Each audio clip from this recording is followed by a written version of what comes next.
Activewear continues to be a top-performing apparel category, with consumers worldwide having a seemingly insatiable appetite for both the look and the comfort aspect that defines sports garments. After such a long, successful run, how will activewear maintain its lead position in a highly competitive industry? And amongst consumers who are constantly presented with the next big thing. I'm Jane Singer, and welcome to A Seat at the Table, where we sit down with industry leaders, innovators, and entrepreneurs to discover hidden opportunities, big ideas, and best practices. I reached out to my longtime colleague Louisa Smith, trend researcher and activewear development expert, to gain insights into what might be next for this category. She shared some of her insights into what continues to drive activewear, how performance properties are now key in ready-to-wear, and what might be next for the sports apparel category and performance textiles. Before we get started, if you're looking to find out about growth opportunities in the apparel industry, from retail markets to sourcing developments, then you might want to take a look at Inside Fashion. Each month, you'll get a clear, concise view of global sourcing and retail markets. Why not join leading supply chain and retail executives worldwide who trust Inside Fashion to help them benchmark performance and anticipate what's next? You can learn more at InsideFashionLive.net. I'll also leave a link in the show notes. Now let's sit down with Louisa and talk about activewear. Louisa, it's such a pleasure to have you here with us today. I'm so excited to get your views on what's happening around the activewear sector. It's such a huge sector. It seems to be continuing to grow even beyond where people thought it would go. And who better than yourself to be able to share some insights? Hi, Jane. Thank you so much for the invitation. I'm delighted to be on the podcast. Yes, it's really exciting what's happening in activewear at the moment. It's been growing steadily, and there's so many different developments happening in terms of developments in the fiber and textile technology through to where activewear actually lands. There's a lot of sort of like cross category now, and which is beneficial to the consumer because it's much more efficient. We're seeing activewear that you can, it's a higher level performance direction from athleisure in a way. And activewear is really coming through in so many different areas. I think that's really interesting. And you're right. I have noticed the fact that everything started out with adding performance, right? And then that's been like, well, probably well over 10 years. So now, as you're saying, it's evolving and it's becoming more sophisticated. What are some of the key things that you're seeing now that you feel are sort of this is defining activewear at the moment? Um, I think to begin with, we're seeing a big push in the sustainability side in terms of the ingredients going into the fabrics for activewear. I do like to highlight sustainability is not a trend. It's going to be part of the DNA of the textile industry. And we're constantly developing. And as soon as a brand, whether it be at brand ingredient or at retail, comes through with something new, that's not enough. You've got to start on the next development and keep moving and developing and evolving. So I think to begin with, activewear has been an area where we've seen sustainability really progress. We've seen a lot of recycled fibers and yarns featuring there. We're seeing a big push in the new developments in bio-based spandex. And spandex is an important aspect to activewear because of the support and the control it can deliver. Yeah, absolutely. I think that's really interesting. And you're absolutely right. Sustainability is no longer something that's an option, whether you believe in it or not. And I think most people believe in it.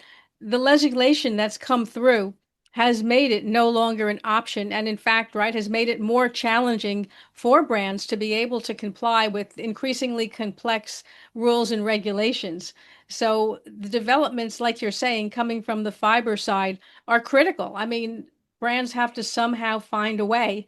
And from what most of them are telling me, it's really not that easy. Yeah, you're spot on there. It is really difficult. I mean, we are sort of like drowning in data as legislation comes through. What's quite interesting is that talking to through my sort of like job, I talk to a lot of people, and it's really interesting that even within the supply chain of a brand, that there's so much this sort of like silo-based work method, and they're not connected to each other. And there has to be sort of like this open communication, this open dialogue happening within brands, but also within the industry. So a lot more transparency, traceability, super important. For the EU, we've got the digital product passport coming in, and it's the more you can be prepared, the better. And so I'm hearing of a lot of brands, and they're really mapping their supply chain now, digitally mapping it, also working with brand ingredients as well. So right through the supply chain, everybody has got their data, everybody's very transparent, and you're sourcing the best you can. Yeah, exactly.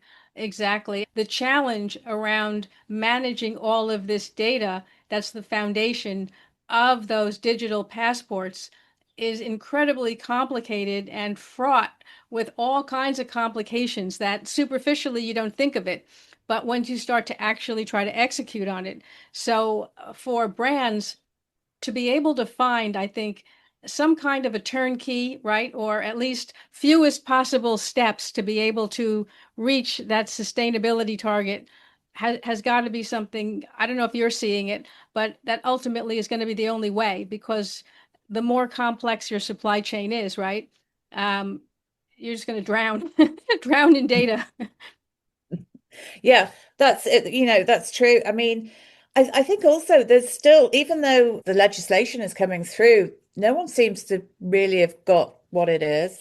There's still so much confusion. And I have noticed that more companies are sort of like taking more control over their supply chain.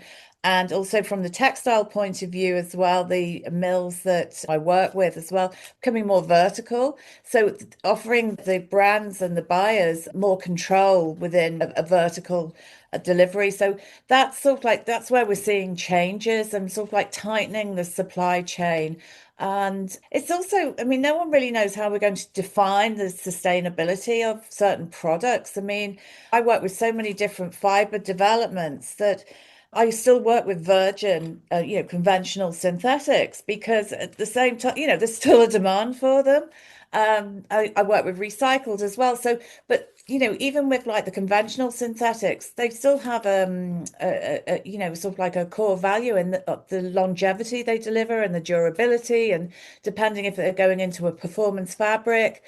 These are certain aspects that we need and that we only get from a virgin synthetic. So, in a way, that longer life of them, or the fact they can go back into the circular economy or something like that. How do we map that? That's something that we're coming across as being problematic. It doesn't mean to say that say a recycled synthetic, a recycled polyester, for example, is cleaner than well, has a stronger sustainable passport than a conventional synthetic because of the processing used for that plastic. So it's just really, I think it's really complicated in the industry because we don't all communicate. This is the problem because I'll have like the natural fiber people going, we're better than the synthetics, and synthetics saying we're better than naturals. And it's like, no, you've both got, pros and cons. And I think there has to be a bit more of a marriage there in that, let's work together. And I'm noting more brands are coming together and pooling their resources in creating more transparent traceability and tracking systems or take back schemes, things like that. Super important as all part of the sort of like sustainability. Yeah, absolutely. I think that that's really one of the bridges that need to be crossed. And it's difficult because brands are, they compete with each other. So people want to be able to put a fence around what they're doing and have whatever competitive advantage they can. And yet at the same time, it's such an overwhelming job to be able to achieve this that how can you do it on your own, even if you are one of the, world's biggest brands? So it'd be interesting to see how that works itself out. And I'm sure people who were far smarter than myself have already thought about how to do it, but I'm still waiting to hear. Me too. Um, yeah, it'll be interesting to see how it pans out. I do think as well, I mean, consumers have got to get on board with this, because it also comes down to education. And I think with the younger generations, they're much more aware of environmental causes and sustainability. And it's kind of in a way like when I was younger and it was like, it was sort of like smoking was the big thing. Right, Don't, you're pressurized not to smoke. Now it's sustainability is the big thing. You really pressure, it's like we've got to be sustainable.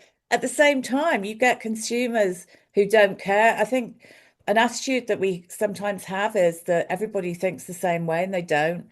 right. Not everybody cares.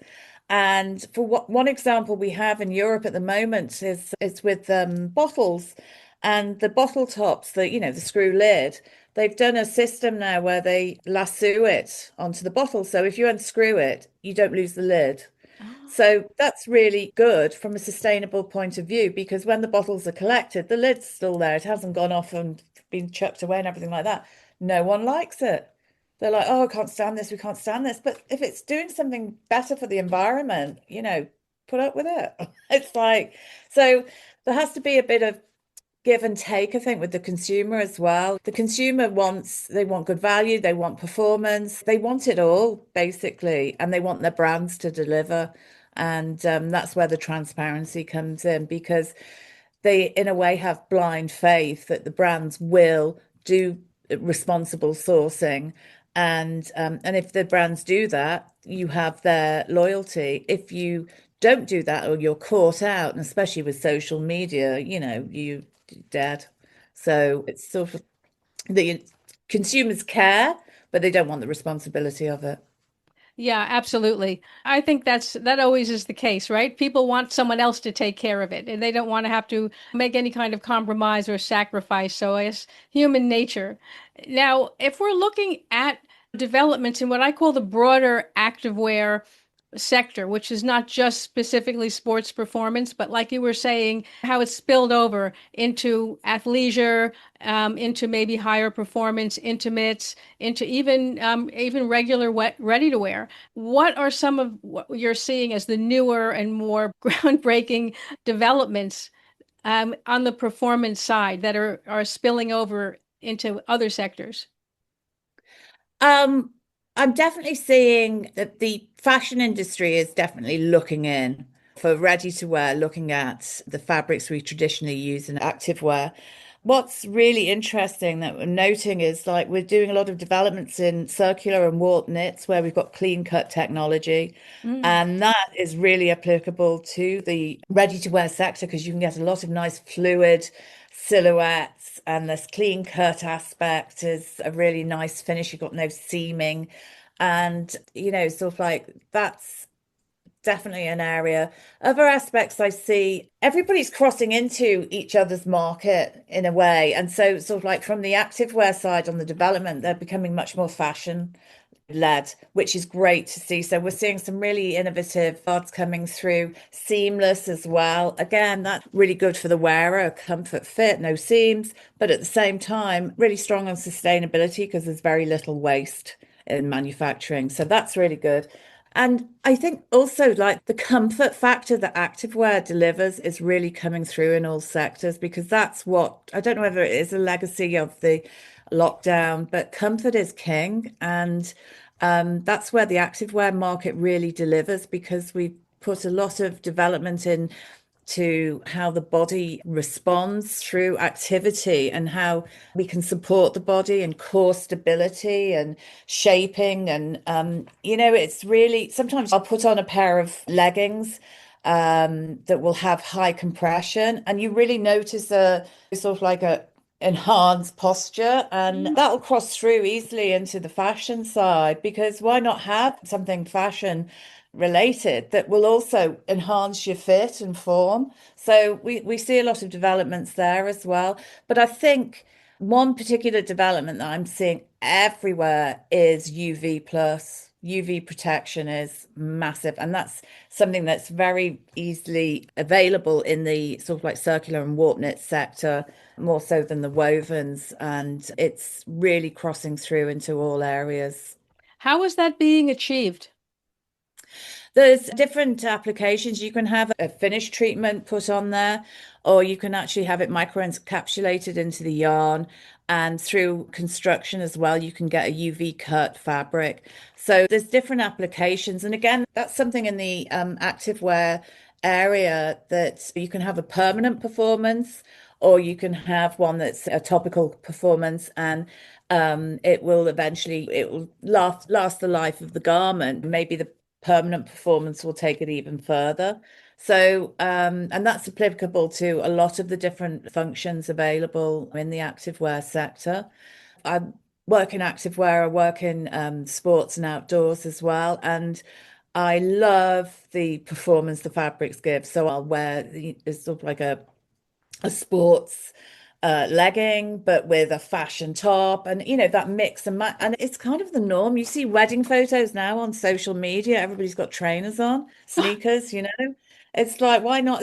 Some of the technology that goes into sneakers is like fantastic. So, there's so many different aspects that the performance that has been developed for activewear can sort of like benefit other areas. And I think that's why the fashion sector in particular is looking at these fabrics. I think that's really interesting. And you're right. The ability to be able to bring through all the performance developments that have initiated in the activewear sector and add them to ready to wear as an enhancement only adds value to a garment. And I think right now it's critical to have some kind of added value because let's face it, almost everybody has more clothes than they actually need. So how do you convince someone to buy one more thing? Okay, fine if it's like a really different style, but then if it's not, how do you fight it out on the selling floor when what you have isn't all that different, at least, at first glance? So to be able to bring through these properties, at least you have a touch point, right? That Yeah. hopefully somebody will say, okay, well, gee, this has UV, oh, interesting, UV protection. All right, that could be a reason to buy that t-shirt. Yeah, I think also other, performance factors like cool touch as well. That's a really good one on the store floor because the consumer can actually feel that performance. The consumer is more aware of what's available out there, and when they find it coming through into ready to wear, it is added value to them. And also we find through consumer research now consumers want more from their ready to wear. So say travel, for example, is a big area where activewear crosses over into the travel sector. You're going away for a weekend break. A lot of the European airlines now aren't allowing, or you have to pay for a small wheelie bag. So you're taking a backpack. So it goes under the seat in front. So you've got to really pack efficiently. And so that's where this efficiency has to come through in the design of the clothes and the sourcing of the fabrics, because you want things that will be, say, anti-odor, that will last you the weekend. You don't necessarily have to take three pairs of leggings or a top or whatever. Again, going back to the fluidity of the fabrics, the performance fabrics, they'll work all day, but then, they'll look glam in the evening. You can dress them up with a necklace or so. It's just sort of like building up on this, but there's a real sort of like I would say efficiency emerging in the activewear side that will work for activewear, but will also work for overall experiences throughout the day. I think that's such a good point. And you're right. People are definitely leaning more into experiences, which is leading to more, I don't know what you call it, leisure travel, perhaps. And of course, then you don't want to have to drag so much stuff with you. It sort of ruins the trip when you're having to manage, right? Tons of suitcases and so on. So yeah, absolutely. I think the fact that like you're saying, it's, a lot of these products now are lightweight, they're quick dry. Yeah, they're very suitable. And that's just another reason why people would want to buy that. Now, as you're looking at this activewear sector, it seems that, like I said, it's moved into a lot of different categories, but also there's so many new brands getting into this, indie brands, and it seems to be a category that's just a magnet, right, for anybody who wants to try their hand at creating their own collection. What are you seeing around that?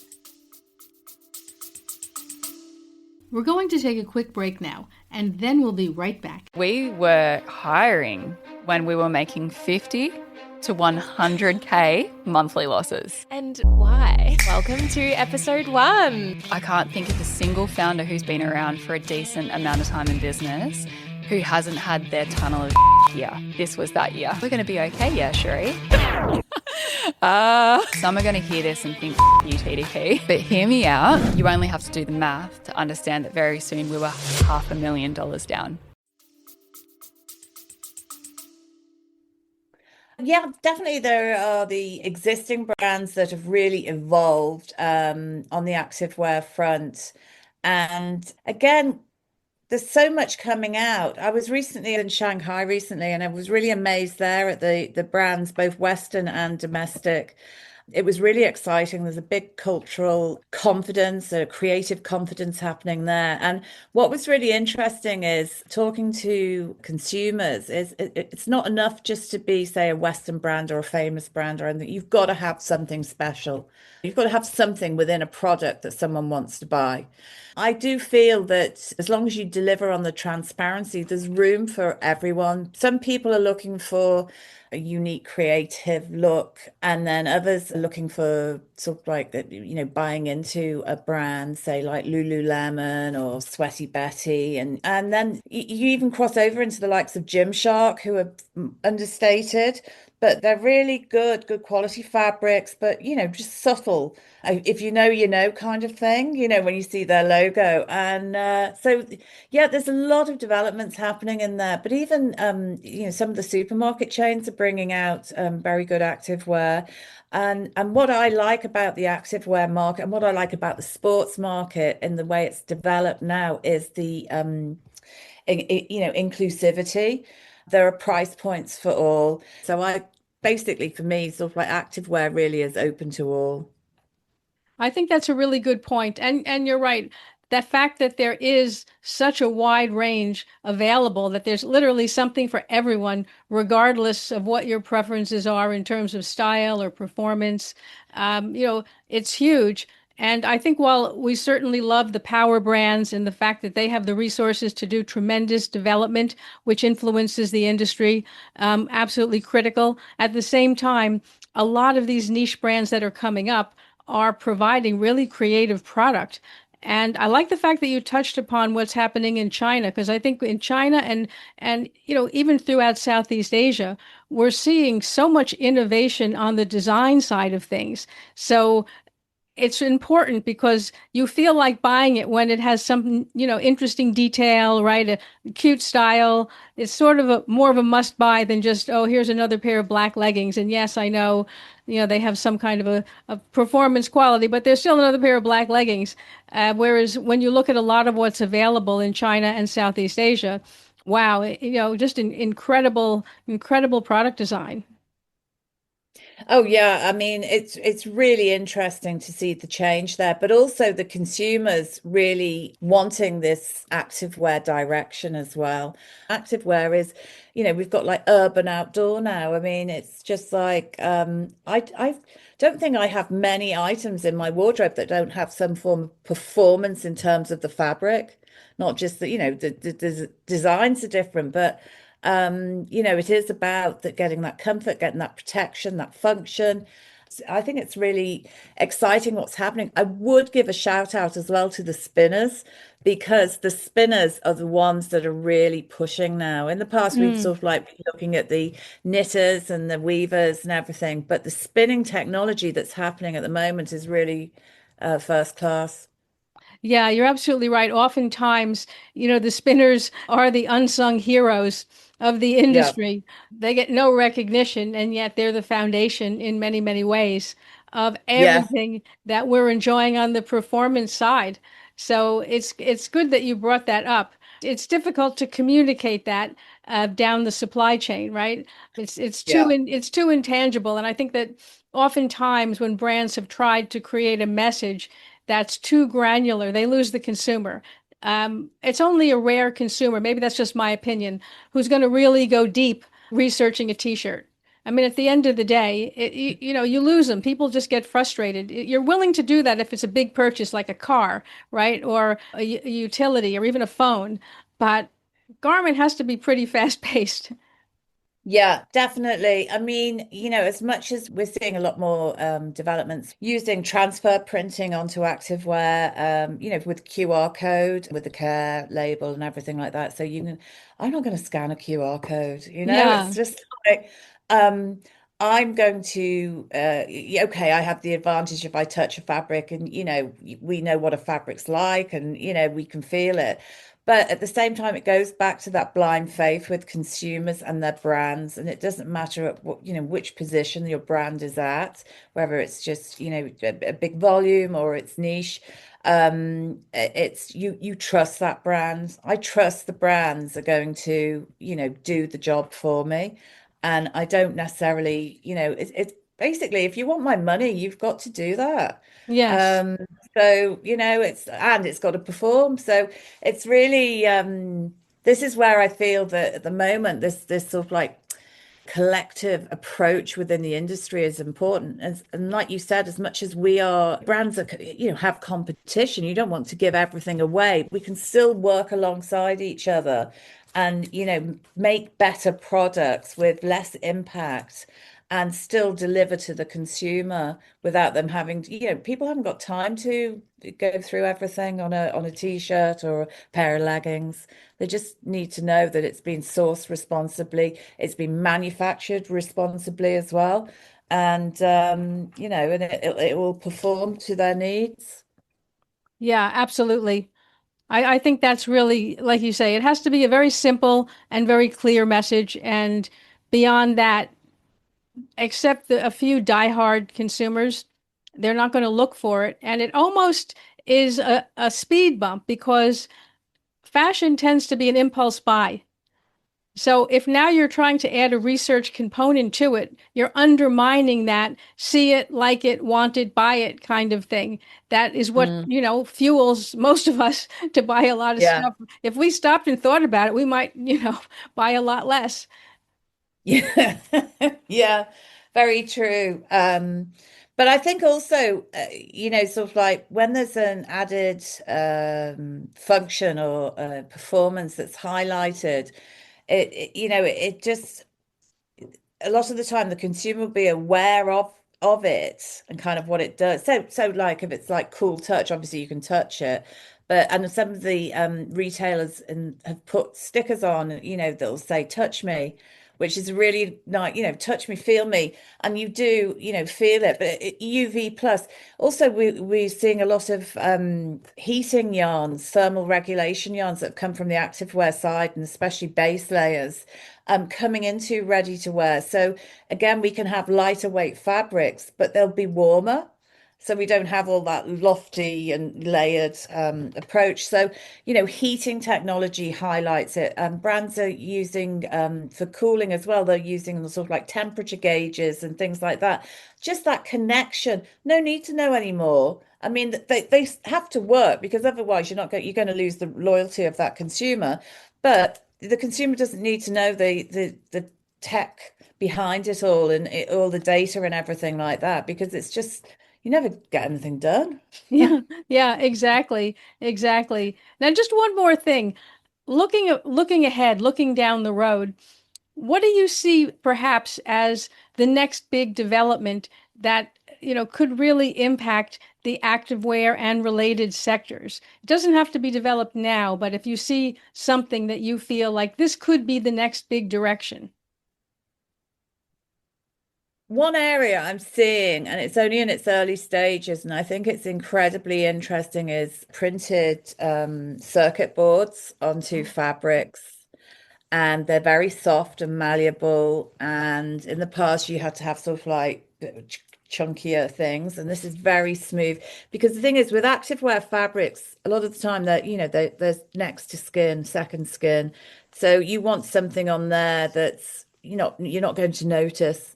And that's what I see in the future, in that we would have fabrics with these sort of like circuit boards on that can control the temperature, could control the compression, do I want a compression? Do I need high compression? Do I want a comfort fit?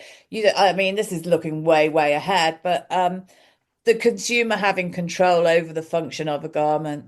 I think that's what I'm trying to say. So that, that would be really interesting. Yeah, that would But be fantastic. yeah. So, but I'm, sort of like some of the brand ingredients coming through now, the new ones, are really super interesting how they come about from, crossover from different industries and especially like the heating and industry and, how we can become much more efficient with our performance because I love performance. I love the fact that, products are going to deliver that performance for me. And if we can have control of that within but that could be an interesting aspect. Yeah, exactly. I think you're right. The developments are just crazy exciting, really interesting. And as you're pointing out, the confluence of technologies from unrelated industries that are coming together. It's really, Yeah. really exciting and a really dynamic time for activewear. Louisa, thank you so much for joining us here today. It has been a pleasure to have you with us. You always share so many great insights. So thank you again. Oh, thank you so much for having me, Jane. It's been great talking with you. Thanks for being with us here today on A Seat at the Table. If you'd like to see some of the other episodes, head on over to our podcast website at seat.fm. That's SEAT.fm. There's also a link here in the show notes. And if you're thinking that you'd like to be a guest on the show, you'll find information on how to apply there as well. Thanks again for joining us. I'm Jane Singer, and I will see you in the next episode.